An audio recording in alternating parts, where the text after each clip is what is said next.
Y quiero resaltar la soberanía de Dios. ¿Cómo entra la soberanía de Dios aquí? ¿Cómo entra el hecho de que nada en este mundo ocurre fuera de la voluntad de Dios? Sino que todo lo que ocurre en el mundo está dentro de la voluntad soberana de Dios. No sé si tú puedes decir amén a eso.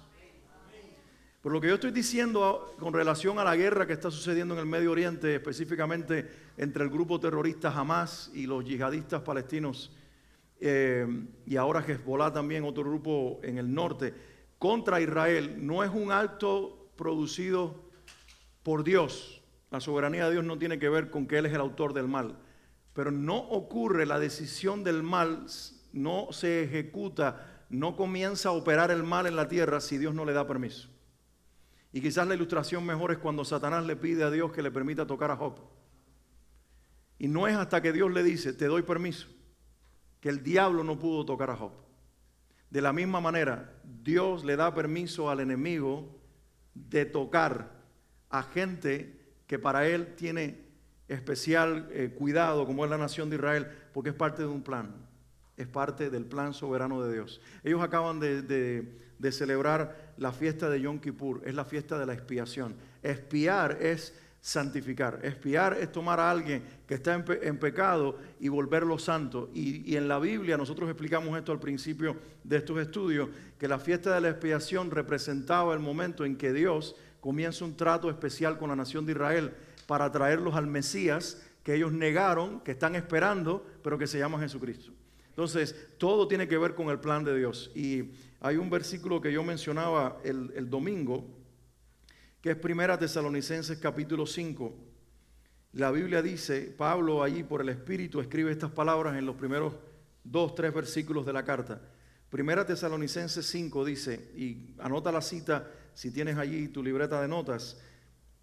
Dice el texto, pero acerca de los tiempos, y está hablando aquí proféticamente, porque en el capítulo 4 habló de la iglesia levantada, habló del momento de la resurrección de los muertos, todo eso va a ocurrir al final de los tiempos. Entonces ahora dice, acerca de esos tiempos, es lo que está diciendo Pablo, y de las ocasiones, de las situaciones que van a propiciar esos tiempos, es lo que está queriendo decir.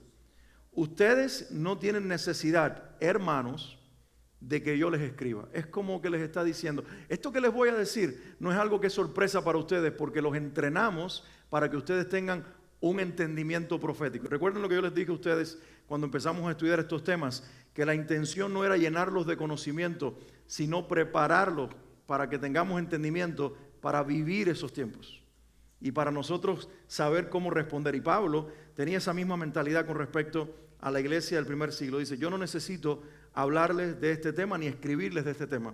Y en el versículo 2 dice, porque ustedes saben perfectamente que el día del Señor, di conmigo, el día del Señor, dilo fuerte, el día del Señor vendrá así como ladrón en la noche. Cualquiera que tiene un entendimiento básico del Antiguo Testamento sabe que el día del Señor no es un día de 24 horas, sino que las profecías de Isaías, de Ezequiel y de otros profetas cierran casi siempre sus libros proféticos hablando de el día del Señor. Y el día del Señor no es un día de 24 horas, es un periodo de tiempo en el que la ira de Dios se desata sobre la tierra y el propósito redentor de Dios con las naciones, y especialmente la nación de Israel, comienza a operar de una manera bien intencionada. A ese día se está refiriendo aquí. Dice, no, saben perfectamente que el día del Señor vendrá así como ladrón en la noche. Y la iglesia interpretó que el ladrón en la noche era que Jesús iba a venir, se raptaba la iglesia de esa manera. Pero aquí no está hablando del momento en que nosotros somos levantados, está hablando del día del Señor. Y el día del Señor, si tú vas al Antiguo Testamento, tiene que ver con un periodo de dolor para la humanidad. Y dice ahora y lo describe cómo es ese día. Dice que cuando digan paz y seguridad, entonces vendrá sobre ellos destrucción repentina como los dolores a la mujer encinta y no escaparán. Y la expresión que usa aquí el apóstol Pablo, la mujer con dolores de parto, es la misma que usa Jesús cuando está hablando de las profecías de Mateo 24 del final de los tiempos. Es decir, que aquí Pablo está diciendo exactamente lo que Jesús dice con respecto al momento del tiempo del fin. Y dice, exactamente, ese día del Señor comenzará cuando digan paz y seguridad. Yo no estoy diciendo que ese día llegó. Yo estoy diciendo que cuando ese día llegue, si no es este, será similar. Porque hace 2 semanas se paró en las Naciones Unidas el primer ministro israelí y dijo, el tiempo de la paz ha llegado. Estamos a punto de firmar una firma nosotros histórica haciendo la paz con el mundo árabe. Y ustedes serán testigos de lo más grande que la humanidad ha visto y desde nuestra tierra saldrá la paz al mundo. Hoy, ayer, en estos días, el general del ejército israelí dijo, los árabes nos están atacando por el discurso del presidente o del primer ministro Benjamín Netanyahu, porque ellos no quieren que el tratado de paz se haga realidad.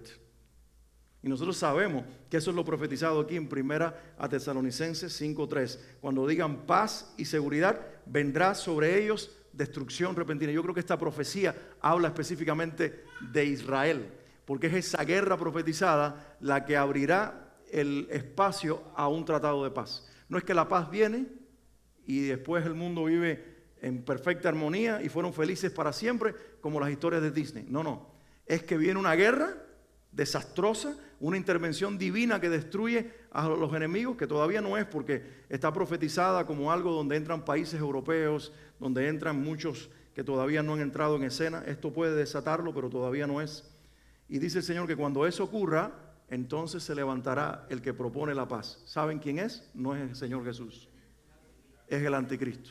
Nosotros vamos a ver a ese personaje más adelante a partir del capítulo 6 de Apocalipsis, cuando se le revela en uno de los sellos, cuando entra en la escena del mundo, aparentemente como si fuera un agente de paz, pero en realidad es simplemente el engendro mismo de Satanás. Eso es lo que está pasando. ¿Cómo responde la iglesia en momentos como estos, que son un preámbulo profético de lo que algún día, que a lo mejor estamos ya ahí, en la puerta de lo que sucederá, o a lo mejor se va a demorar un tiempo, porque todo depende de lo que dije al principio, los actos soberanos de Dios? Si el Señor dice, todavía, esto se acaba en unos días, se resuelve el problema y vuelven a la normalidad, entre comillas, pero si el Señor dice, el tiempo ha llegado, esto va de mal en peor y tú tienes que estar preparado. Y por eso es que estamos nosotros frente a la Biblia, no para llenarnos de miedo, sino para llenarnos de esperanza. Para llenarnos de esperanza. ¿Por qué orar por la nación de Israel? Bueno, cuando oramos por la nación de Israel, no estamos orando porque estamos a favor del gobierno de Israel, estamos orando acerca de la nación con la cual Dios hizo un pacto. Cuando oramos por la nación de Israel, no estamos orando en contra de los árabes, pero sí en contra de los terroristas endemoniados que matan personas de una manera indiscriminada. Y sí pedimos que el mal sea aplastado. Y oramos por Jerusalén. Hay conceptos que dicen que la nación de Israel es un invento moderno de los hombres. Y yo quiero que nosotros entendamos esto. La nación moderna de Israel es un acto profético que tuvo cumplimiento en el 1948. Isaías dijo, en un día volverá a ser nación. Ezequiel profetizó en el valle de los huesos secos que de un valle, de un montón de huesos secos, el Señor iba a sacar un ejército e iba a soplar su espíritu y volverían a la vida después de muchos días. Y ese cumplimiento profético se dio lugar en el año 1948. Hoy los palestinos dicen que Israel ocupa territorios, pero no sé si ustedes han ido en la historia. En el año 1948, en mayo, cuando Israel es constituida nación por las Naciones Unidas y ellos entran a la tierra, en ese mismo mes, mayo del 48, son atacados por más de 5 naciones árabes con Egipto y Siria a la cabeza. Y sin ser nación y sin tener ejército, destruyeron a más de 5 naciones y entonces entraron las Naciones Unidas y repartieron la tierra, y el 55% de la tierra se lo dieron a los judíos.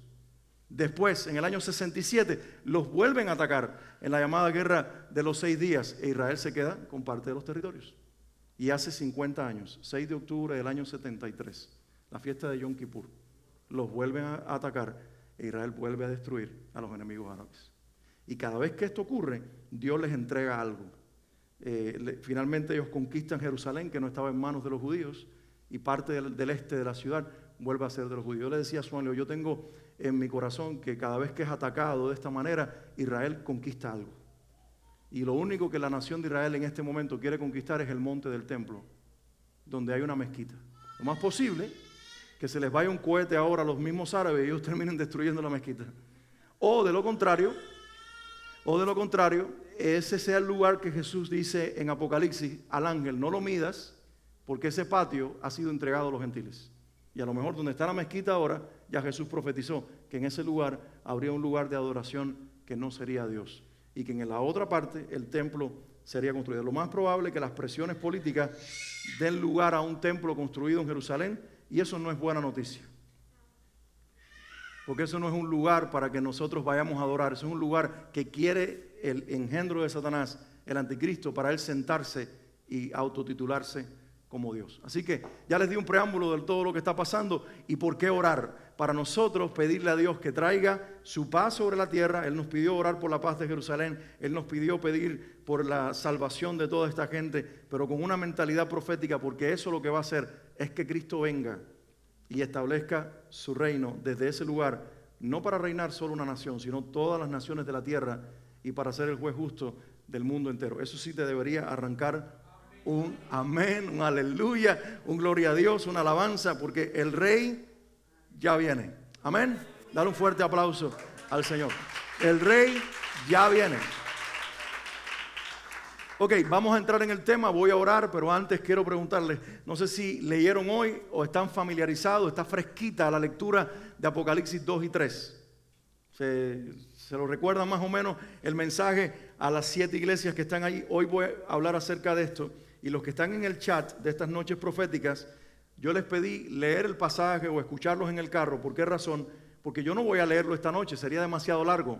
Entonces tienen que tener fresco lo que dice allí para poder entonces entender todas las cosas que yo voy a tratar de explicar, que está profetizado en esos 2 capítulos y esos mensajes a las 7 iglesias. Vamos a orar. Padre, en el nombre de Jesús, rogamos ahora que el Espíritu Santo, autor de esta palabra, el que sopló aliento en los escritores, en Juan, el escritor de este libro, ahora hable a nuestros corazones. Te pedimos que el Espíritu Santo extraiga de la Escritura la palabra, Señor, y pueda edificarnos en esta noche de una forma poderosa. Padre, en el nombre de Jesús, yo te pido que mis hermanos tengan el entendimiento abierto, Señor, que tengamos la capacidad de entender la revelación de tu palabra y que cada uno de nosotros podamos comprender la verdad sin estorbo.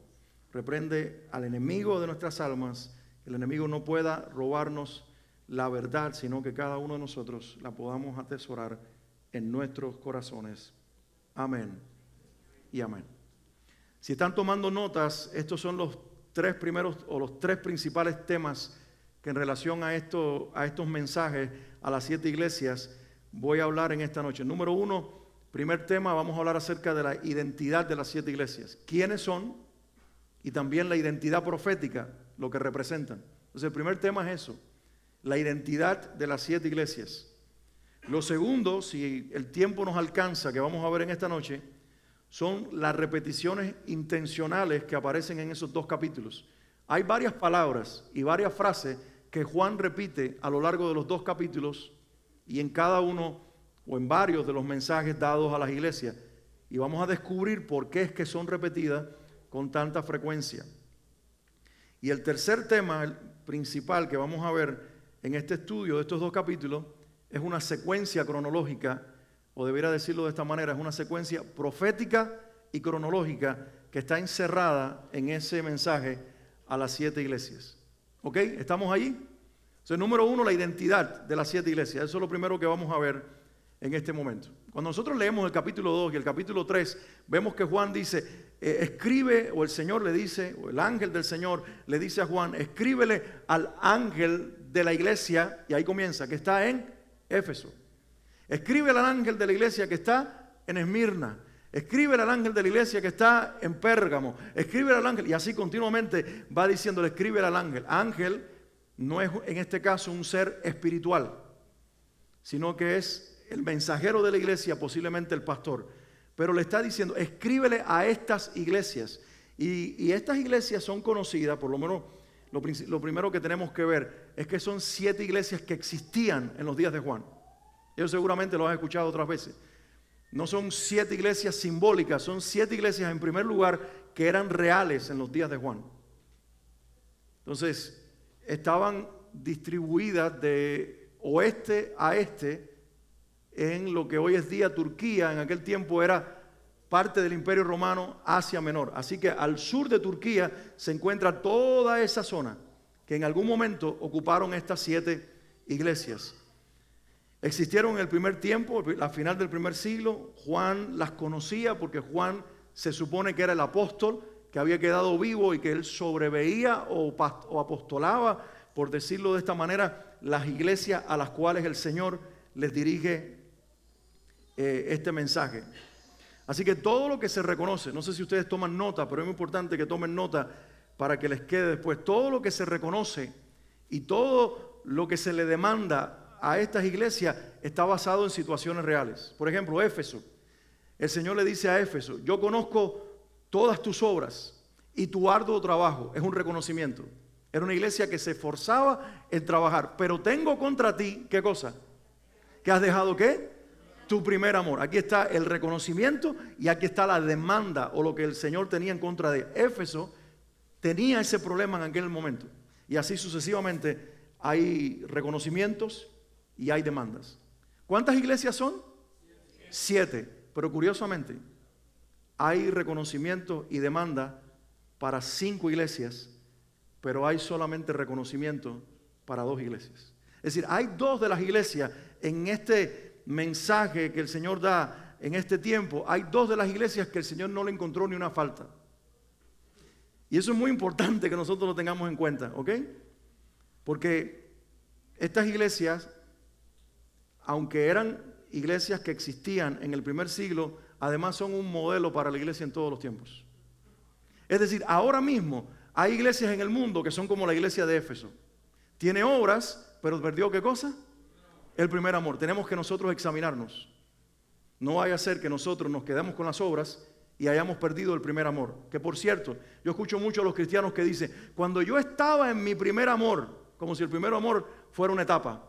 Eso no es lo que está diciendo ahí. Por eso es que hemos perdido el primer amor. Porque alguien te enseñó en la iglesia que el primer amor era ese momento inicial cuando tú creíste en Cristo y tenías una pasión, ibas a evangelizar y cantabas como nadie y leías la Biblia todos los días. No, el primer amor no es un tiempo. El primer amor es una persona. Está hablando de prioridad. El que viene primero, y el primer amor se llama Jesucristo. Cuando tú entiendes que es una persona, llevarás 40 años en el evangelio y Él puede seguir siendo el primer amor. Por eso es que Él reprende a la iglesia, no porque habían perdido el primer amor como una etapa, porque eso lo perdemos todos. Si sí es una etapa, le reclama que han perdido su primer amor, porque aunque ha pasado el tiempo, el primer amor era Cristo y ellos se habían olvidado de eso. Entonces, en el mundo hoy hay iglesias como Éfeso, como Esmirna, como Sardis, como Tiatira, como Pérgamo, como Filadelfia, como la Odisea, y cada una tiene características. Entonces, estas iglesias no solamente eran iglesias reales en el primer siglo, también son un prototipo de la iglesia en todos los tiempos. Ahora, este es el tema que vamos a ver al final, pero tengo que mencionarlo ahora. Estas iglesias son también una secuencia cronológica que va desde el tiempo de Juan hasta nuestros días. Y ese es el tema que hoy nos trae a nosotros aquí. Porque Apocalipsis es un libro ¿de qué género? ¿Qué características tiene el libro de Apocalipsis? Es un libro profético. ¿Y qué es la profecía? Es una revelación. ¿Acerca de qué? ¿De qué? Del futuro. La profecía tiene que ver con el anunciamiento de lo que va a suceder. Está diciéndote, puede ser algo con respecto a un futuro inmediato, un par de años, o a un futuro más lejano, una década, pero puede ser también una profecía que está apuntando al tiempo final y que tiene que ver con 2000 años de historia, y es precisamente eso lo que está encerrado aquí en las páginas de este libro. El Señor le está diciendo a Juan: mira, yo quiero, y lo leímos en el capítulo 1, yo quiero que tú comiences a escribir de las cosas que están sucediendo, de las que están a punto de suceder y las que sucederán. Entonces está diciendo algo en esa expresión. Esto que tú estás ahora revelando tiene que ver con el ahora, tiene que ver con el futuro inmediato, lo que va a ocurrir en un periodo corto de tiempo, pero tiene que ver con toda la historia de la iglesia hasta que yo regrese. Y ahí entramos nosotros. Por eso tú tienes que leer Apocalipsis encontrándote en esa escritura. Nosotros estamos mencionados allí. No sé si tú te habías dado cuenta de eso. Que a lo mejor cuando tú estás leyendo dice, y una multitud vestida de ropas blancas estaba delante del trono y ponían palmas y decían, digno es el Cordero. Y a lo mejor tú dices, ¿y estos quiénes son? Juan lo preguntó. Dice, son los que van saliendo de la gran tribulación. Y a lo mejor tú dices, no tiene que ver conmigo. Sorpresa, a lo mejor tú estás ahí. A lo mejor tú estás ahí. ¿Y quiénes son los que están delante? ¿Y quiénes son los 24 ancianos? Sorpresa, ellos no representan a nosotros, representan las 12 tribus de Israel y los 12 profetas. Quiere decir la obra de la redención que comenzó con un pueblo y que se extendió a través de la iglesia. Entonces nosotros estamos en el libro de Apocalipsis. Vamos a ir a ver algunas repeticiones intencionales en estos dos capítulos. Les pregunto, los que han leído capítulo 2 y capítulo 3 de Apocalipsis, ¿recuerdan algunas frases que se repiten a lo largo del capítulo? Aparte describe al ángel, que ya lo mencioné. El que tiene oídos para oír, que escuche lo que el Espíritu le está diciendo. ¿A quién? A las iglesias. ¿Por qué se repite eso? Número uno, porque este libro es un libro revelado por el Espíritu. Dice Juan, este no es mi libro, yo no soy el autor de Apocalipsis. Esta es la revelación de Jesucristo, inspirada por su Espíritu Santo. Escuchen lo que el Espíritu le está diciendo a las iglesias, pero hay algo más ahí encerrado. ¿A quién está hablando el Espíritu? Dice, el que tenga oídos para oír, escuche lo que el Espíritu le está diciendo. ¿A quién? Entonces, ¿a quién va dirigido este libro? A la iglesia. Miren, hay una comprensión que algunos cristianos en los últimos 200 años han tenido, que dicen que la iglesia simplemente aparece en los primeros 3 capítulos y que a partir del capítulo 4 la iglesia ya no es más mencionada y que todo tiene que ver con la nación de Israel. Pero realmente desde el principio, desde estos 2 primeros capítulos o 3 primeros capítulos, el Señor está diciendo, escuchen lo que el Espíritu le está diciendo. ¿A quién? A la iglesia, y lo repite en más de una ocasión. ¿Para quién es el mensaje? Para la iglesia. ¿Acerca de qué es el mensaje? De lo que va a pasar. Y si el mensaje es para la iglesia, acerca de lo que va a pasar, es porque le interesa a la iglesia, porque tiene que ver con la iglesia. Estamos entonces entendiendo por qué la importancia de las frases repetidas. Mira, esta expresión, yo conozco, aparece 7 veces. Es decir, en cada una de las 7 iglesias, o a cada una de las 7 iglesias, el Señor le dice, yo conozco. ¿Y qué le dice? ¿Yo conozco qué? Tus obras. ¿Qué nos dice eso a nosotros hoy? Que el Señor está intencionalmente poniendo su mirada en nosotros. Aquí conocer no es que te identifico, no es que sé que cómo te llamas, no. La expresión en el idioma que está escrito originalmente es, yo te estoy mirando, yo te estoy escudriñando, yo te estoy examinando. Yo estoy viendo cómo es tu vida, cómo te estás comportando, cómo está tu corazón, por qué haces lo que haces, por qué obras para mí, con qué motivación lo haces, si me tienes amor o no me tienes amor, si estás limpia o estás sucia. Yo te conozco. Pero por otro lado es una buena noticia, porque la expresión tiene que ver con un conocimiento íntimo. Ustedes se recuerdan de lo que dijo Jesús, que cuando Él venga, algunos se acercarán y le dirán, Maestro, ¿en tu nombre? Cierren la frase, ¿cómo dice? Eché fuera demonios. En tu nombre sané a los enfermos. En tu nombre hice esto. Y el Señor les dirá, ¿qué cosa? Apártense de mí, hacedores de maldad. Yo no los conozco. Si Dios es omnisapiente, ¿qué significa omnisapiente? Que lo sabe todo. Si Dios lo sabe todo, ¿cómo no te va a conocer? La expresión ahí, no te conozco, es un conocimiento íntimo. Yo no te conozco como pertenencia mía. Tú no me representas a mí. Tú no eres mi profeta, tú no eres mi ministro, tú eres un hacedor de maldad. Porque cuando tú sanabas, no era para mi gloria, sino para tu fama. Cuando tú profetizabas, no era para anunciar mi reino, sino para que la gente te aplaudiera. Tú lo hacías para ti, no de un corazón nacido de nuevo. Por lo tanto, íntimamente yo no te conozco. Pero la buena noticia aquí es que estas iglesias están llenas de defectos, desde la primera hasta la última, salvo 2 que dije que no tienen ninguna cosa que resaltarle, pero el Señor les dice a las 7, no a 2, a las 7, yo te conozco. Bethel, Miami, ahí estamos nosotros metidos.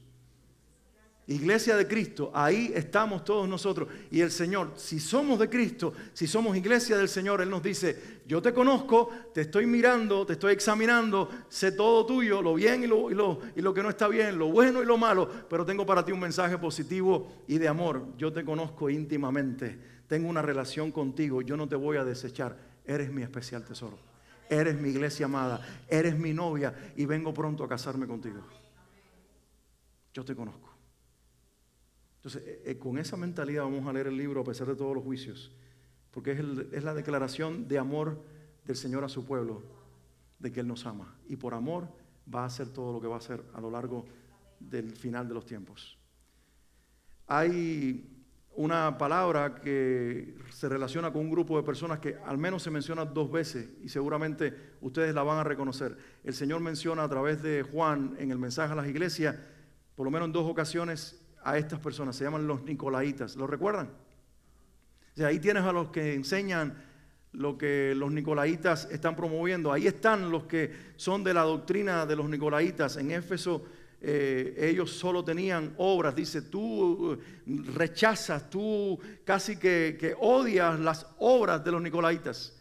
Pero más tarde en Pérgamo, una iglesia mucho más complicada, le dice que ya ellos estaban aceptando la doctrina de los nicolaitas. Nicolaitas. Esa es una palabra que tiene un significado porque forma una palabra de 2. Nicao. ¿Quién tiene puesto unos Nike aquí en esta noche? Es la misma palabra. Oh, hay varios aquí. Hay varios aquí. Puedo ver. Por acá atrás también. Nike viene de la misma palabra Nicao. Quiere decir conquistador, el que conquista, el que domina. Por eso el nombre Nike. Porque el dios Nicao en la mitología griega, que es el dios conquistador, el dios dominante, pero Laos es pueblo. Entonces el significado es esto: los que dominan al pueblo. ¿A cuál pueblo? Al pueblo de Dios. Es decir, está hablando de una clase dominante, está hablando de una jerarquía eclesiástica, está hablando del surgimiento de un grupo de personas que dicen, nosotros somos los jefes de la iglesia, nosotros interpretamos la escritura, nosotros entendemos la revelación, ustedes son el Laos, ustedes son el pueblo, ustedes son los que no tienen. El significado de Laos, pueblos, es no solamente pueblo, sino un pueblo que no tiene revelación. Y que viene y se sienta y alguien los está dirigiendo, o un grupo de personas los asfixia con su doctrina, y eso es lo que estamos mencionando aquí. Se repite 2 veces y vamos a descubrir por qué cuando entremos en la tercera sección de esta noche. ¿Alguna frase más que ustedes recuerden? El que tiene oídos, oiga lo que el Espíritu está diciendo a la iglesia. Yo conozco. Ahora menciona a nicolaitas. ¿Algo más que hayan leído o escucharon hoy? El que venciere. El que venciere está mencionado las 7 veces. El que venciere, yo le daré una piedrita blanca. El que venciere, le daré la corona de la vida. El que venciere, al que venciere esto, el que venciere lo otro. Hay una promesa de victoria, pero a la misma vez hay un llamado a vencer. Y la idea a lo largo de todo el libro de Apocalipsis es el pueblo de Dios perseverando. Estos son los que perseveraron en el Señor Jesucristo, los que no negaron su palabra, los que vencieron por el poder de su sangre y el testimonio de su nombre. Se repite la palabra doctrina varias veces y la palabra enseñanza. Por ejemplo, menciono esto, la doctrina de Balaán. Dice, tienes ahí a los que enseñan la doctrina de Balaán. ¿Quién fue Balaán? ¿Recuerdan el Antiguo Testamento? Yo lo mencioné el domingo porque Balaán tenía un burro. Y el burro era más inteligente que él. Porque ¿qué pasó? El burro pudo ver al ángel que estaba con una espada delante y el profeta no lo vio. Y seguía, y él dándole al burro para que siguiera hasta que el burro dijo, chico, para allá. El burro era cubano. Entonces, el burro habló, el burro de Balaán. ¿Por qué razón? Porque un rey enemigo de Israel supo que Balaán era un profeta y le ofreció dinero para que maldijera a Israel. Y cada vez que lo iba a maldecir, Balaán decía, Dios no me deja. Y los terminaba bendiciendo. Y al final le dice, mira, ya yo sé que el Dios al que yo sirvo, porque era un profeta de Dios, dice, el Dios el que ellos sirven y de quien yo hablo, no quiere maldecirlos. Pero te voy a proponer que los induzcas a que les sirvan a los ídolos y a que ellos se prostituyan. Si tú logras eso, no hace falta que yo los maldiga, ellos se van a automaldecir. Y esa es la doctrina que está mencionada aquí en Apocalipsis. Dice, tú tienes allí en la iglesia a los que practican la doctrina de Balaam, que enseñó al pueblo a practicar la idolatría y también la perversión espiritual. Habla de la doctrina, como ya mencioné, de los nicolaitas, los que dominan a la multitud, y menciona la doctrina de una mujer. ¿Recuerdan el nombre de la mujer? ¿Quién es? Jezabel. Jezabel era en la Biblia, en el Antiguo Testamento, fíjense, no es que Balaam vuelve a aparecer en el libro de Apocalipsis, está usando nombres del Antiguo Testamento para identificar la característica de estas personas. Ahora menciona a Jezabel, y en los tiempos bíblicos del profeta Elías, Jezabel era la reina perversa que también enseñaba la idolatría y que enseñaba la prostitución espiritual. Y dice más tarde, tú tienes ahí a esa mujer que se llama Jezabel y que enseña a mi pueblo a servir a los ídolos, y usa la expresión fornicar, pero es en el sentido espiritual. Y por supuesto, como dijeron algunos, está la frase al que venciere también en cada una de las cartas. Ahora, voy a hacer una pregunta a ustedes. Si el libro de Apocalipsis es un libro de profecía, ¿estamos de acuerdo, verdad? Y la profecía tiene que ver con el futuro. ¿Por qué Juan aquí le está hablando a 7 iglesias que existían en ese momento y que todo lo que menciona lo estaban viviendo en carne propia en ese instante? Si este es un libro profético, ¿por qué ocupa 2 capítulos de los 3 primeros para hablarle a iglesias sobre situaciones que estaban viviendo? ¿O acaso será? Y aquí es donde entra la interpretación que yo tengo de estos 2 capítulos, que yo les dije a ustedes cuando comenzamos este estudio. Cuando yo diga, esta es mi interpretación, tómenla y fíltrenla.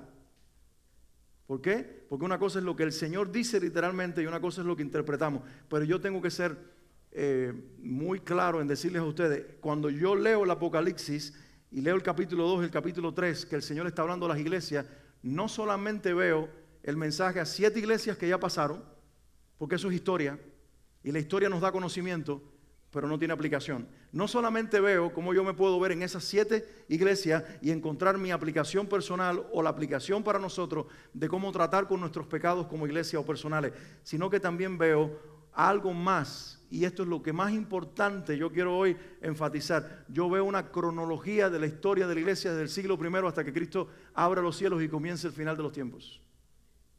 Es decir, cada una de estas iglesias está representando, a ver si me hago entender, y si no lo entienden, me pueden preguntar, no se queden callados.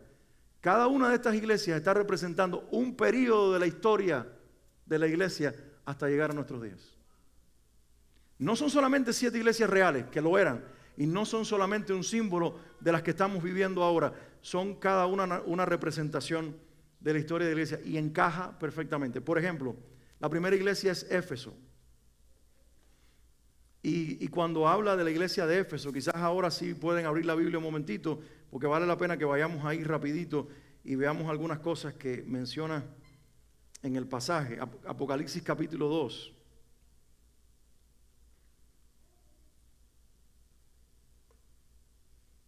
Dice, yo conozco tus obras, gracias hermano. Dice, conozco tu arduo trabajo, paciencia, que no puedes soportar a los malos, has probado los que se dicen ser apóstoles y no lo son, y los hallaste mentirosos. Has sufrido y has tenido paciencia, has trabajado arduamente por amor de mi nombre y no has desmayado. Pero tengo contra ti, aquí viene la demanda, que has dejado tu primer amor. Recuerda, por tanto, de dónde has caído y arrepiéntete y haz las primeras obras, pues si no, vendré pronto a ti y quitaré tu candelero de su lugar si no te hubieses arrepentido. Pero tienes esto, que aborreces las obras de los nicolaitas, las cuales también yo aborrezco. El que tiene oído, oiga lo que el Espíritu dice a las iglesias. Al que venciere, le daré a comer del árbol de la vida, el cual está en medio del paraíso de Dios. Algo importante a destacar que no dije al principio.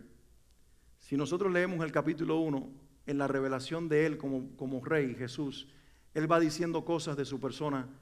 Dice, yo soy el que, precisamente lo que le dice ahora a Éfeso, yo soy el que tiene las 7 estrellas. Y cada una de las descripciones de Jesús en el capítulo 1, ahora son frases específicas que se relacionan con cada una de las iglesias. Y a Éfeso, que es la primera, le dice, yo tengo las 7 estrellas a su diestra. Pregunto, porque ya ustedes, la mayoría, estuvieron aquí en los estudios anteriores. Cuando Juan interpretó o reveló el símbolo de las 7 estrellas, ¿qué dijo que eran? Exacto, los 7 ángeles, que son los mensajeros, y los 7 candeleros, que son las 7 iglesias. ¿7 qué significa? Completo. Ángeles, ¿qué significa? Mensaje. Lo que está diciéndole a Éfeso es: eres la primera iglesia, pero quiero que sepas que mi mensaje está completado para la historia de la iglesia. Que esto no es una historia que se va haciendo en el camino, que esta es una historia que ya está determinada y que va a suceder a pesar de todo lo que el enemigo quiera hacer. Ya yo escribí mi historia y nadie la va a cambiar. No sé si me entiende, pero 7 quiere decir plenitud, quiere decir completo, que nada le falta. Y está diciendo: mi mensaje va a cubrir la historia de la iglesia, desde el principio Éfeso hasta el final, la Odisea. Va a cumplirse. Y aquí pone características. Esta iglesia representa la iglesia del final del primer siglo y el comienzo del siglo II. La iglesia, cuando los apóstoles mueren, que comienza a perder su fuerza, que comienza a ser muy perseguida, que comienza a deprimirse, que se acostumbra a las obras, pero que para nada ya tiene el vigor ni la fuerza del primer siglo. Entonces aquí vemos en Éfeso representada a una iglesia decadente. ¿Ok? ¿Alguna pregunta? ¿O seguimos? ¿Cuál es la segunda iglesia? Esmirna. Esmirna tiene un significado que tiene que ver con la mirra. Y la mirra es algo que produce olor. Es algo que se quemaba como ofrenda a Dios. Uno de los regalos que le hicieron al Señor Jesús cuando era un bebé era oro, incienso y mirra. La mirra se usaba inclusive para embalsamar los cuerpos, y eso era una representación de la muerte de Jesús. Pero esta iglesia significa la iglesia que produce un olor grato para el Señor mientras está siendo martirizada. ¿Tiene algún significado eso? Porque está hablando del segundo periodo de la iglesia, desde la mitad del siglo I hasta el año 313, cuando 10 emperadores romanos continuamente, por intervalos, pero fue una secuencia de tiempo, estuvieron persiguiendo la iglesia, aplastándola como se aplasta la mirra y sacando por medio del martirio el olor del sacrificio de la iglesia, que en la arena del circo romano decían: César, los que van a morir te saludan. Y fueron 10 emperadores romanos. ¿Sabes? Curioso que aquí se menciona que vas a sufrir persecución por 10 días. Y 10 días habla de un periodo corto. Pero pudiera estar haciendo una referencia aquí a la persecución que 10 emperadores romanos, en cortos periodos de tiempo, a lo largo de su imperio y de su reinado, iban a infligir a la iglesia. Y la iglesia iba a ser aplastada como la mirra. Y yo creo que tú entiendas que esa persecución produjo el olor más agradable. Por eso es que el Señor no le destaca nada a esta iglesia, no le demanda nada. Porque esta iglesia perseguida es una iglesia que embelleció al Señor Jesucristo. La iglesia de la mitad del siglo II hasta el siglo IV, la primera mitad del siglo IV, fue una iglesia preciosa. Pero ¿qué pasó en la segunda mitad del siglo IV? ¿Alguno de ustedes conoce un poquito la historia? ¿Le suena este nombre, Constantino? Constantino, el emperador romano, iba camino a una batalla y de momento él dice que tuvo una visión, una cruz encendida, y él dijo: ese es el símbolo de los cristianos y significa que Jesucristo es Dios y que Él me va a dar la victoria. A partir de ese momento se constituyó, se declaró él un emperador cristiano y comenzó a promover que los cristianos no fueran más perseguidos. Él no hizo que la iglesia fuera una religión oficial, pero sí que fuera una religión reconocida. Y a partir de ese momento la iglesia dejó de ser perseguida. Y entramos entonces en el periodo de la historia que es conocido como el periodo de Pérgamo. El periodo de Pérgamo. ¿Quieren leer conmigo lo que el Señor dice en Pérgamo? Porque es interesante eso. Dice la Biblia: escribe al ángel de la iglesia en Pérgamo. ¿Cómo se describe Jesús aquí? El que tiene la espada aguda de 2 filos dice esto. ¿Qué significa la espada aguda de 2 filos? La palabra. Y significa también algo que produce cortes profundos. Es decir, el Señor le está diciendo a esta iglesia: yo tengo contra ti mi palabra para cortarte porque tus obras no son buenas. Y le dice la frase que yo mencioné ahorita: yo conozco ¿qué? Tus obras. Pero también sé dónde vives. ¿Dónde vives? Donde mora Satanás. ¿Por qué le dice esto? La ciudad de Pérgamo, fíjense, yo les dije, estas son situaciones reales que Jesús las escoge a estas 7 iglesias porque en sus situaciones reales había algo que era profético y que tiene que ver con la historia de la iglesia. En la ciudad de Pérgamo se levantó una estatua al dios Zeus, que era el máximo ser adorado por los griegos. Y era un símbolo de la autoridad y del poder de la religión de los romanos. Por cierto, ¿saben dónde está esa estatua en este momento? Está en Berlín, Alemania. Ahí se conserva. Está en un museo en Berlín. La tomaron de Pérgamo y la llevaron a ese lugar y está conservada en ese lugar. Y ese era el símbolo del poder. Además estaba allí el asta de bronce con la serpiente de Esculapio, que significa el símbolo de la medicina y que era también una imagen de Satanás. Le dice, tú moras donde mora Satanás. ¿Qué más le dice esa iglesia? ¿Pero qué haces? Retienes mi nombre, no has negado mi fe. Ni aún en los días en que Antipas, miren qué curioso, ¿saben qué significa el nombre Antipas? Anti significa en contra. Y pa es una variación del griego papá o papa. ¿Les dice algo? Dice, desde los días en que Antipas, mi testigo fiel, fue muerto entre vosotros, donde mora Satanás. Dice, pero tengo unas pocas cosas contra ti. Tienes ahí a los que retienen la doctrina de Balaam, que enseñaba a Balac a poner tropiezo ante los hijos de Israel, a comer cosas sacrificadas a los ídolos. Si estamos viendo que esto, además de ser una iglesia en un momento, está representando una época de la iglesia a lo largo del tiempo, ya comienza a describir una iglesia que empieza a adorar ídolos y a sacrificar cosas a los ídolos. Empieza a hablar de lo que sucedió con la iglesia por la influencia de los romanos cuando comienzan a decir que son cristianos, pero sus templos se llenan de imágenes y de adoración a los ídolos. Y el Señor comienza a describir cómo la iglesia iba a ser manchada por toda esta adoración. Dice, así como Él enseñó a comer cosas sacrificadas a los ídolos y a cometer fornicación.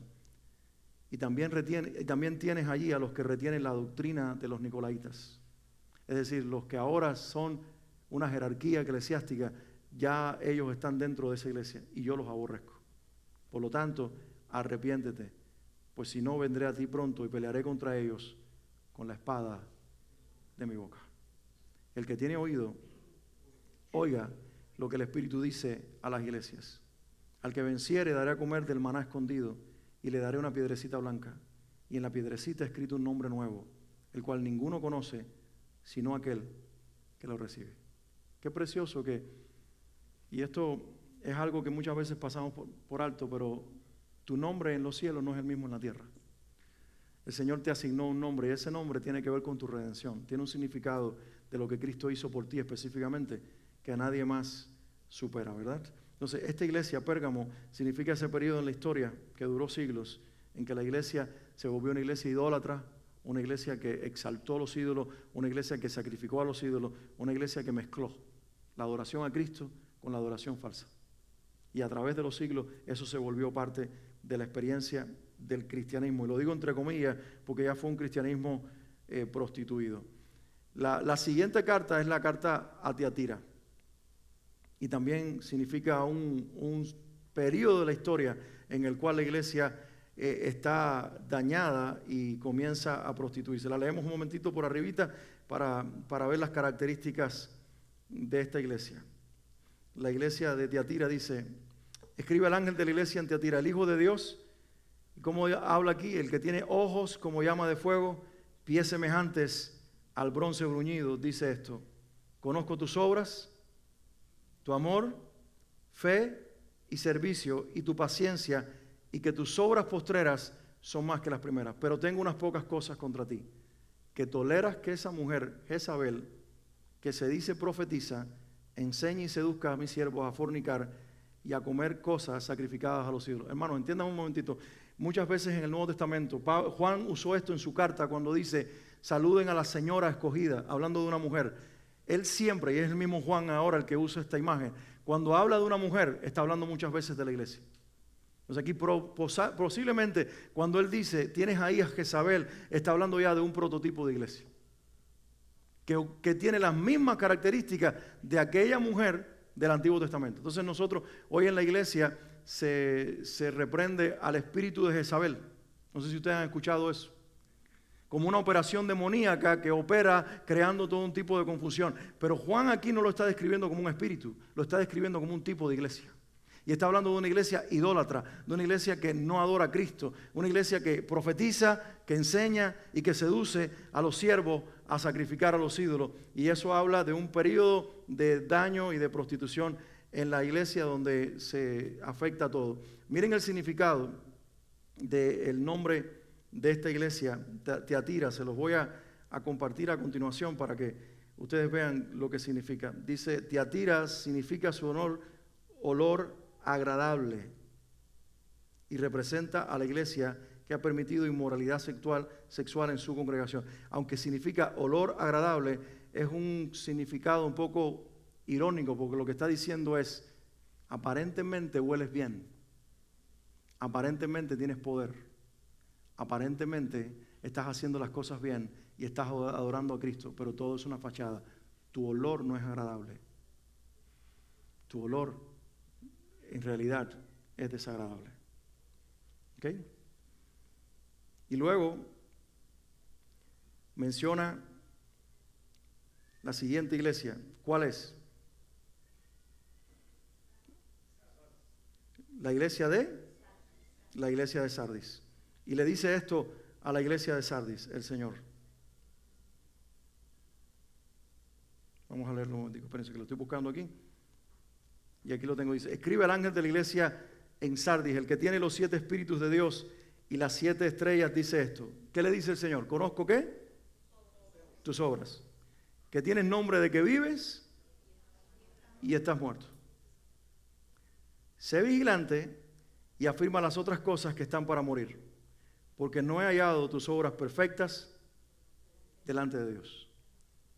Esto representa el periodo de la historia cuando ya estamos entrando en el siglo XVI y la iglesia está muerta completamente. Y la iglesia aparentemente está viva, tiene grandes templos, tiene grandes catedrales, los líderes religiosos tienen mucho poder, tienen mucho oro, pero la iglesia dice el Señor, estás muerta. Y dice aquí el versículo 3, acuérdate de lo que has recibido, has oído, guárdalo y arrepiéntete. Pero miren el versículo 4 lo que dice. ¿Tienen sus Biblias abiertas ahí? Y aquí viene la buena noticia. Pero tienes unas pocas personas que no han manchado sus vestiduras. Y andarán conmigo en vestiduras blancas porque son dignas. Y aquí el Señor toma la imagen de esas personas que estaban en Sardis en el primer siglo y las toma como una representación de los que iban en el siglo XVI a levantarse y a comenzar una reforma y a volver a la iglesia al principio. Miren, ¿por qué les digo esto? Tienes allí, versículo 4, los que no han manchado sus vestiduras andan conmigo en vestiduras blancas que son dignas.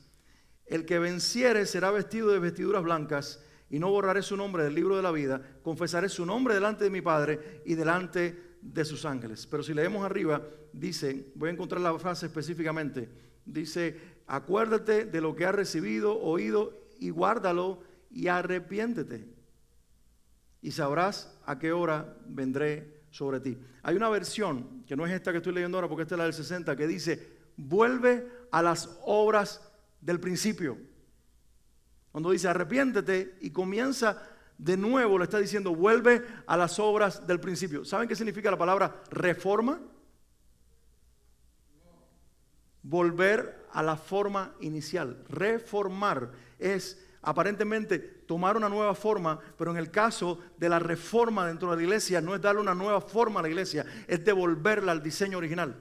Y aquí el Señor está diciendo, así como ahora en Sardis hay unos pocos que no han manchado su ropa, yo tengo una historia marcada. Cuando mi iglesia aparentemente esté muerta, yo la voy a reformar y voy a levantar a unos pocos que la van a resucitar con el poder de mi Espíritu Santo.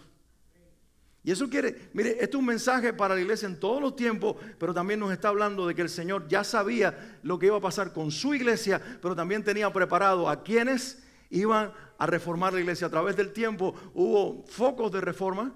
100 años antes de la reforma del siglo XVI se levantó en Europa un hombre llamado Juan Hus, no sé si ustedes lo han escuchado, John Hus, su nombre en inglés, y él empezó un proceso de reforma similar al de Lutero, pero a él lo quemaron en la hoguera.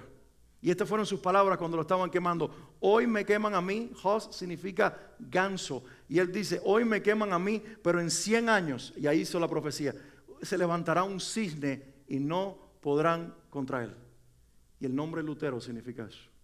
100 años justo después de la muerte de John Hus, el Señor levantó a Martín Lutero y comenzó la reforma que hace 500 años sucedió. Y hoy la iglesia ha sido reformada y está siendo devuelta al principio. A partir de ese momento comenzó una reforma doctrinal con las 5 solas de la reforma, pero luego vino en el siglo siguiente con los Wesley una reforma espiritual con el mover de la santidad y del Espíritu Santo. En el principio del siglo XX, en Azusa se derrama el Espíritu Santo y la iglesia entonces tiene un despertar espiritual y ha venido siendo reformada para parecerse a la iglesia del primer siglo, porque el Señor tenía un plan que nadie podría destruir. La iglesia es invencible. ¿Qué le dijo a Éfeso?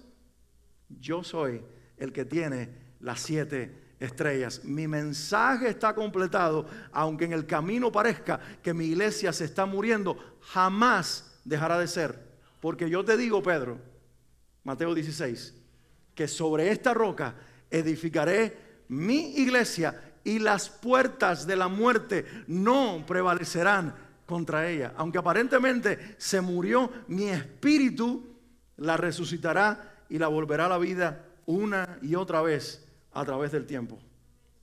Y ahí entramos en una etapa de la historia de la iglesia que llega hasta nuestros días. Esta iglesia que vamos a ver ahora, Filadelfia, es la iglesia que comienza en ese periodo de la historia y que yo creo que llega hasta nuestros días. Filadelfia tiene un significado precioso, significa la que es amiga, la que tiene un amor fraternal.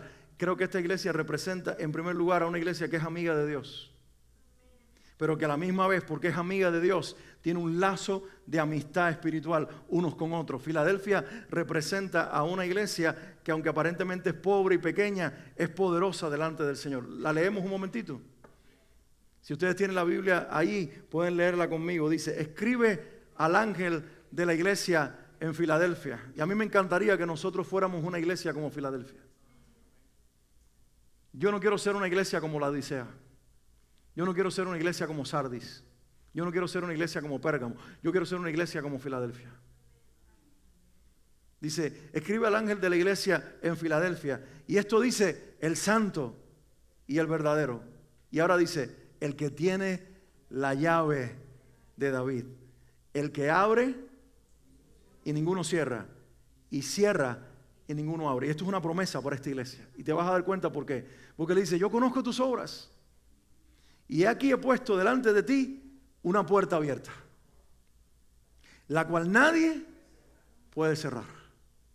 Porque aunque tienes poca fuerza, la idea es, mira, tú no tienes poder para abrir esa puerta. Tú no tienes poder para hacer nada, pero se te ha sido abierta una puerta que tú no puedes abrir. Porque tú no tienes poder para abrir lo natural. ¿Cómo tú vas a poder tener poder para abrir lo espiritual? Pero yo lo hice por ti. Porque yo soy el que tiene la llave de David. Soy el santo y el verdadero. Puedes confiar en mi promesa. Yo he puesto delante de ti una puerta abierta, la cual nadie puede cerrar. Porque aunque tienes poca fuerza, tú has guardado mi palabra. ¿Se dan cuenta aquí? Dice, y no has negado, dice esta versión, mi nombre. Dice al final, el Apocalipsis, en el camino, va a decirnos que los santos vencen al diablo, al enemigo de la fe, al perseguidor de la iglesia, lo vencen por su testimonio, por la sangre del Cordero y el testimonio de su nombre. Ese es nuestro testimonio, Cristo. Dice aquí, yo entrego de la sinagoga de Satanás a los que se dicen ser judíos, no lo son, sino que mienten. Y haré que vengan y se postren a tus pies y reconozcan que yo te he amado, por cuanto has guardado la palabra de mi paciencia. ¿Sabe cuál es la palabra de la paciencia del Señor? Dice Pedro en su carta esto. El Señor no retarda su promesa, es la expresión que usa. El Señor no retarda su promesa, aunque algunos la tienen por tardanza, sino que es paciente para con todos. No quiere que ninguno perezca, sino que todos procedan al arrepentimiento. Y cuando Pedro dice el Señor no retarda su promesa, ¿a qué promesa se está refiriendo? A su venida. Porque hay una promesa que hizo antes, que es la del Espíritu, que ya se hizo. Ya vino el Espíritu Santo. La promesa que falta por cumplirse es esta: yo vengo en breve. Y él dice, yo no retardo mi promesa, sino que tengo paciencia. Y a esta iglesia le dice, has retenido la palabra de mi paciencia. ¿Saben por qué? Porque Pedro también dice, se levantarán burladores y dirán a la iglesia, no aquí que ustedes decían que él venía y no vino. Esta es mi interpretación. La iglesia dice, nosotros no vamos a pasar por el periodo de prueba, el Señor nos va a llevar antes. Pero resulta que si nosotros entendemos bien el Apocalipsis, eso no es lo que está diciendo Apocalipsis, sino es que la iglesia va a pasar por el periodo de la prueba. Y cuando eso suceda, ¿saben lo que van a decir los burladores que conocen nuestra interpretación de la historia y de la profecía? No que su Señor venía por ustedes, no que Él iba a aparecer en el cielo, no que Jesús se iba a llevar a la iglesia. Y dice, eso les van a decir los burladores, burlándose de lo que la iglesia creía. Pero el Señor no retarda su promesa, iglesia. No creas que Él no va a venir. El Señor sí va a cumplir su promesa. Solo que Él tiene paciencia, porque no quiere que nadie se pierda. Y si la iglesia no está, la gente se va a perder. ¿Cómo la gente se va a salvar si no está el Espíritu Santo? Y el Espíritu Santo vive en nosotros. Nunca en la historia de la humanidad la gente se ha salvado sin el Espíritu Santo. La gente se salva por la locura de la predicación de una iglesia que tiene el Espíritu Santo y que tiene convicción, porque el Espíritu Santo produce arrepentimiento en el que escucha el mensaje. Cuando nosotros no estemos y no esté el Espíritu Santo, ¿quién se puede salvar? Pero el Señor no retarda su paciencia. Filadelfia, has guardado la palabra de mi paciencia. Cuando se burlen de ti, tú dirás, qué equivocados están. No saben que el Señor me escogió para esta hora. Él me guardará en medio de la prueba y yo saldré como el que pasa por el fuego, Isaías 43, pero no se quema en él. Yo pasaré como el que pasa por las aguas y no se ahoga en él, porque la llama no arderá en mí, ni la agua tampoco me cubrirá. Yo he sido escogido. Dios no me prometió librarme de la prueba, me profetizó que pasaría por ella, pero me dijo que en medio de la prueba Él me iba a librar del efecto de la prueba. Y es lo que está diciendo aquí. Tú has guardado la palabra de mi paciencia. Yo también te guardaré de la hora de la prueba que ha de venir sobre el mundo entero para los que prueban, para probar a los que moran sobre la tierra. Y aquí yo vengo pronto. Retén lo que tienes para que ninguno tome tu corona. Al que venciere, yo lo haré columna en el templo de mi Dios, porque la iglesia es columna y baluarte de la verdad. Nunca más saldrá de allí, y escribiré sobre él el nombre de mi Dios y el nombre de la ciudad de mi Dios, la nueva Jerusalén, la cual desciende del cielo de mi Dios, mi nombre nuevo. El que tiene oído, oiga lo que el Espíritu le está diciendo a las iglesias. Si alguien puede hoy abrirse el entendimiento y escuchar al Espíritu diciéndote, sé uno como esta iglesia, prepárate para ese tiempo. Si alguna iglesia tiene palabra para este tiempo, es esta y la que viene. Y hay dos prototipos de iglesias viviendo en una misma generación: Filadelfia y la Odisea. Y yo les digo, yo no quiero ser la Odisea. La Odisea es ciega. Yo quiero ser Filadelfia. Es amiga de Dios y tiene amor entre ellos.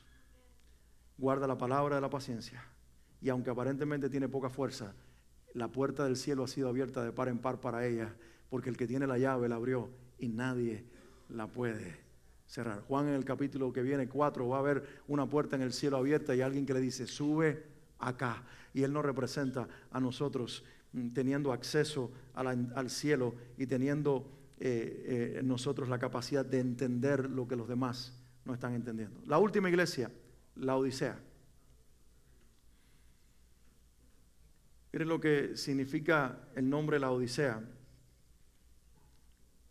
Significa justicia del pueblo.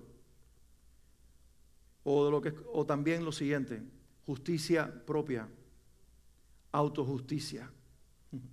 Un pueblo que tiene una justicia suya que nada tiene que ver con la de Cristo, con la de Dios. ¿Viene el nombre de esa iglesia?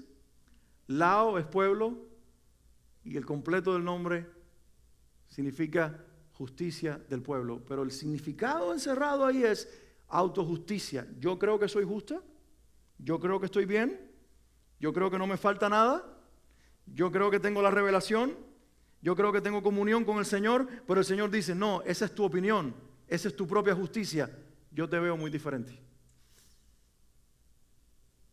Esa lectura de esa interpretación de ese nombre no nos lleva a un amén, nos lleva a un ay. Porque ahí estamos, la iglesia del siglo XXI. Lo leo un momentito. Dice, escribe al ángel de la iglesia en la Odisea, la que tiene justicia propia, la que se cree justa. Y mira cómo se describe aquí el Señor. ¿Alguien lo lee conmigo? Dice, he aquí él, el amén, el testigo fiel y verdadero, el principio de la creación de Dios, dice esto. Pero miren la primera expresión que él se da a sí mismo. Y aquí dice el amén. ¿Qué significa el amén? Así sea, pero además significa algo. Con amén cerramos nuestras oraciones. Cada vez que nosotros vamos a cerrar nuestras oraciones, ¿qué decimos? Amén. Que así sea. Y yo creo que intencionalmente Jesús lo está diciendo en ese orden. Usa este título para la última iglesia. Amén. ¿Qué está queriendo decir? Con esta cierro. Con esta completo la historia de la iglesia. Con esta yo le pongo el punto final, porque esta será la iglesia que atravesará el periodo final de la historia. Amén. Punto final. El testigo fiel y verdadero. ¿Saben la palabra testigo ahí usada? Mártir. Esta va a ser una iglesia también martirizada como la anterior. Solo que Esmirna estaba preparada para ser martirizada. Esta no. Esta no sabe lo que le espera. Por eso ella dice, y el Señor le dice, conozco tus obras. Y tú eres fría. Tú no eres fría ni caliente. Y la gente pone toda la explicación de la ciudad de la Odisea, de cómo se mezclaban las aguas frías y calientes que corrían por la ciudad, y en el centro se volvían tibia, y cómo Jesús usa eso como una imagen de la iglesia en ese lugar y de la iglesia al final de los tiempos. Y dice, pero por cuanto eres tibio y no frío ni caliente, te vomitaré de mi boca. Yo fui salvado con este versículo. Yo fui salvado con este versículo porque a los 8 años tuve un encuentro con Dios, pero era solamente Dios. A los 16 años, leyendo este versículo, el Señor me salvó y me dijo, tú eres tibio, estoy a punto de vomitarte de mi boca. Y yo me salvé. Y me di cuenta, es decir, que Dios puede usar un mensaje a la iglesia para salvar a una persona. Dice, porque tú dices, ¿qué cosa? ¿Cómo se describe esta iglesia? Yo soy rico y me he enriquecido y de ninguna cosa tengo necesidad, y no sabes que eres un desventurado, miserable, pobre, ciego y desnudo. Dicen que un guía de turismo estaba llevando a una gente en una de las iglesias, de las construcciones en Europa, monumentales, llenas de retratos por todas partes, de oro incrustado en las paredes, y este hombre se viró a los que estaban escuchando y dijo, miren, hoy la iglesia de este tiempo y la que representa esta estructura puede, a contrario de Pedro, decir, sí tengo plata y oro. Pero también, a diferencia de Pedro, carece de poder para levantar un paralítico. ¿Recuerdan a Pedro? No tengo plata ni oro, pero de lo que tengo te doy en el nombre de Jesucristo. Levántate y anda. Y ahora la iglesia dice, tengo plata y tengo oro, pero no tengo poder. Y esa es la iglesia descrita aquí. Soy rico, me he enriquecido, no tengo necesidad de nada. Y dice el Señor, tú no sabes que lo que en realidad eres, desventurada, miserable, pobre, ciego y desnudo. Espiritualmente así te veo. Por tanto, ¿cuál es el consejo? Te aconsejo que de mí compres oro refinado en fuego. ¿Sabe qué significa eso? Prueba. Dice Pedro tiene mucho que ver con esto. Dice que nosotros como el oro que aunque perecedero, es pasado por el fuego para ser purificado. Así nuestra fe es puesta a prueba y es pasada por el fuego. Aquí el oro significa, este oro refinado, significa una iglesia que le dice al Señor: no quiero seguir siendo pobre, ciega, desventurada en mi riqueza, más bien ponme en el fuego para ser purificada. Y no escuché un amén. Porque como tenemos un poco o bastante de la Odisea, nosotros pensamos que estamos bendecidos cuando estamos ricos. Y el Señor dice: lo que le hace falta a la iglesia es fuego.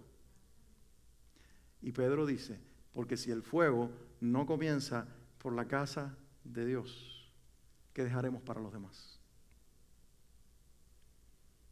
Te aconsejo que de mí compres oro refinado en fuego, para que seas rico, y vestiduras blancas para vestirte, y que no se descubra la vergüenza de tu desnudez.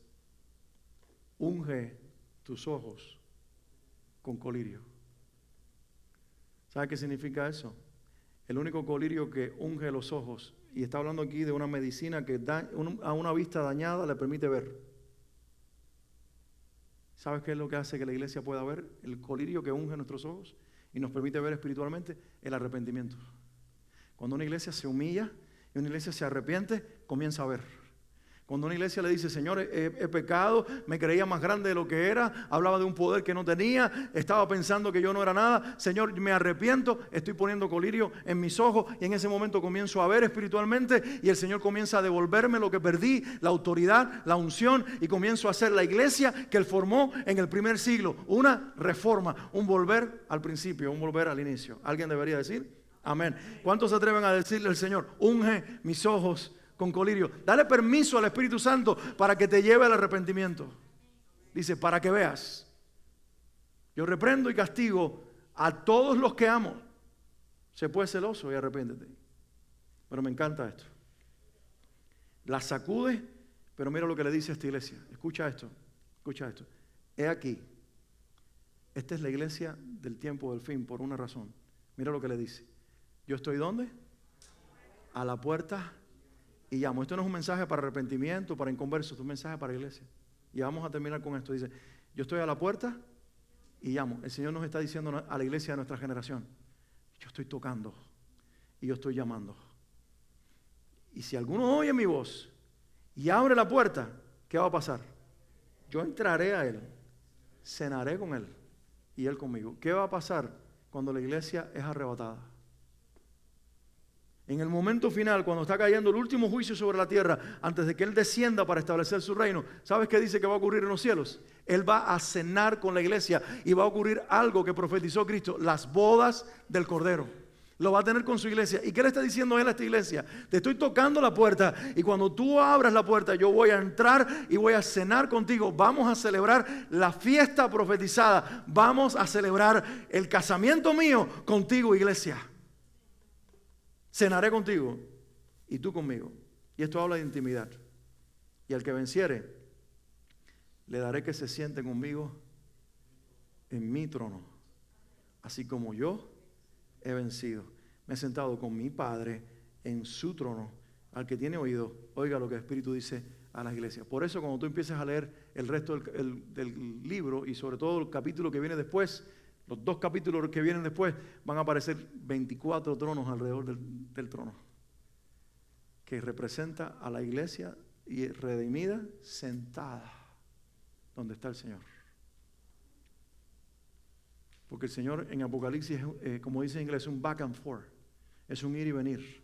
No hay una secuencia, sino que el Señor te muestra algo que va a ocurrir después, te lo enseña primero, y te empieza a revelar cosas que van a estar ocurriendo simultáneamente en la historia del tiempo del fin, y nosotros somos parte integral de esa historia. ¿Cuántos dicen amén? ¿Sabes lo que me encanta de todo esto? Que a partir del capítulo que viene, capítulo 4, ya es el cumplimiento profético de la historia. Pero todo comenzó con la iglesia y todo terminará con la iglesia. Todo comenzó con la redención y todo terminará con la redención. Nosotros somos parte de la historia de comienzo a fin. No estamos fuera.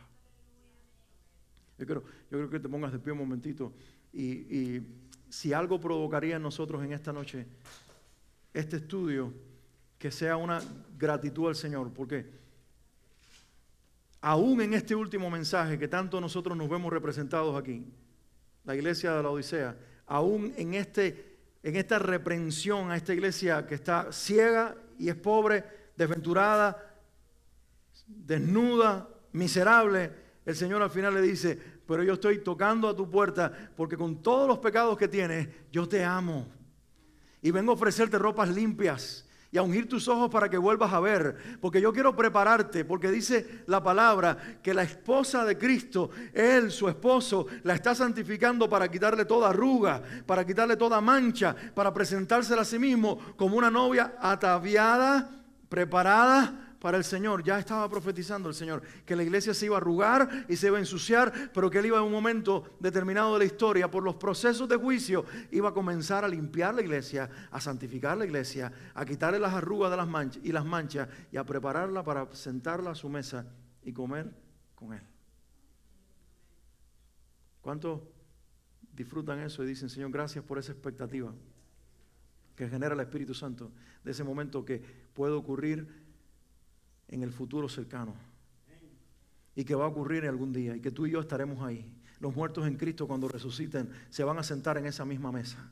Los mártires de la historia se van a sentar en esa mesa. Los que han servido a Cristo a través del tiempo se van a sentar en esa mesa. Los apóstoles del Señor van a estar sentados en esa mesa. Los siervos como David, los profetas como Daniel, Elías y otros van a sentarse en esa mesa. Tú y yo vamos a estar sentados en esa mesa. Yo quiero que levantes tus manos y le digas: Padre, gracias, porque mi pecado, mi mancha, mi ceguera, mi desnudez, mi propia justicia, mis errores humanos jamás serán un estorbo para que la puerta se abra y para que yo pueda entrar y cenar contigo.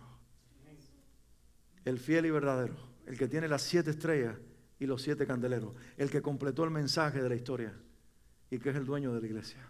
Nadie se la puede arrebatar, porque mis ovejas oyen mi voz y nadie las arrebatará de mi mano. Padre, gracias. Padre, gracias por la historia de la revelación de Jesucristo. Gracias por velar por tu iglesia, por pelear por tu iglesia, por amar a tu iglesia, por santificar a tu iglesia, por perseverar por tu iglesia. ¿Cuántos alaban al Señor porque Él persevera más que nosotros? Por eso dice Él en su palabra, Pablo escribió a Timoteo: si nosotros fuéramos infieles, Él permanece fiel. Y aquí el testimonio de una iglesia infiel, una iglesia que se manchó a lo largo de la historia, una iglesia que cambió, una iglesia que se vendió a los ídolos, una iglesia que se dejó confundir, una iglesia que aparentemente estaba perdiendo el norte, una iglesia que no merecía la fidelidad de su Señor. Pero aquí el Señor, como a Israel, que le fue fiel a través del tiempo y le sigue siendo fiel a su pacto, el Señor le dice a la iglesia: yo soy fiel contigo, yo te compré por precio, aunque tú te desviaste de mí, yo te amo con amor eterno. Padre, en el nombre de Jesús te damos gracias por esta noche. Te damos gracias porque cuando leemos tu palabra nos encontramos en ella. Que el Espíritu Santo hable a nuestros corazones esta noche. Y si estamos ciegos, si estamos mal espiritualmente, no nos dejes vivir en nuestra propia justicia. No nos dejes quedarnos ciegos porque nos vemos con nuestra propia mirada humana de autocomplacencia, de autosatisfacción. Espíritu de Dios, llénanos de convicción, llénanos de arrepentimiento. Queremos el colirio del arrepentimiento, que nos devuelva la vista. Queremos ver otra vez, queremos arrepentirnos, queremos, Señor, ser como tú nos llamas a ser. Queremos ser Filadelfia, queremos ser la iglesia que tiene amistad contigo y la iglesia que se ama unos a otros. La iglesia que rompe la amistad con el mundo para ser amiga tuya. En el nombre de Jesús. No importa si somos pobres, si tenemos poca fuerza. Queremos tu respaldo. Queremos sentarnos contigo a la mesa. Queremos escuchar estas palabras convertidas ahora en una promesa, pero que convertidas en una realidad el día que nos sentemos a la mesa. Queremos ser vencedores. Sentarnos contigo, Señor, en tu trono. y vencer como tú has vencido y sentarnos junto a tu Padre como tú te sientas al lado de tu Padre. Padre, que el Espíritu abra nuestros oídos, que el que tiene oído oiga lo que el Espíritu le está diciendo a la iglesia. En el nombre de Jesús clamamos por el despertar de las novias, Señor, en el nombre de Jesús, para ocupar nuestro lugar en esta tierra hasta los últimos días. Quita nuestro amor a lo temporal y pon amor por lo eterno. Y quítanos el miedo a lo profético para convertirnos en una iglesia entrenada en la profecía para saberla vivir para la gloria de tu nombre. Gracias por este tiempo, gracias por esta noche. Sigue hablándonos, sigue hablando a tu pueblo, despierta el interés por temas como estos y enséñales con tu Espíritu, enséñanos con tu Espíritu Santo esta verdad que tiene una trascendencia eterna y que tiene tanto que ver con el momento y los tiempos que estamos a punto de entrar a vivir, quizás en los próximos años y quizás hasta en los próximos meses. Yo oro en el nombre de Jesús, que tu presencia, tu Espíritu Santo, produzca en nosotros un deseo especial por conocer la verdad, no para ganar información, sino para ser entrenados, Señor, en la verdad de tu palabra y de esa forma vivir para ti y para tu gloria. En el nombre de Jesús, amén. Amén. El Señor les bendiga, mis hermanos.